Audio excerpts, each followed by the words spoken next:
გაანებეთ ბავშვებს თავი და თუ იქიდან რამე უნდა გამოვიდეს, დამიჯერეთ ესე უფრო გამოვა, როდესაც ეს ბავშვები უკვე თქვათ რაღაც პერიოდში მიდიან იქ სადღაც და თავის თავთან რჩებიან მარტო, სრული კოლაფსი ემართებათ. აი, სრული კოლაფსი ემართებათ იქ. შეიძლება მისი ტვინი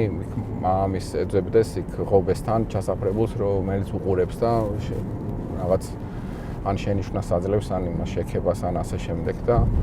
ჩართულობა არის კიდე ძალიან გამაღაზიანებელიც არის და არასწორიც არის აი ფეხბურთელების მშობლების ჩართულობა, აუ მიდი აბა ისქენი, აბა ის ატო არ დაარტყი, ატო არ მოატყე, აი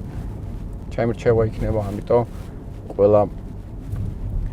ახალგაზრდა ქართველი ფეხბურთელის მშობლისთვის, რომ რაც შეიძლება ნაკლებად იარონ ვარჯიშებზე და თამაშებზე ხანდახანია.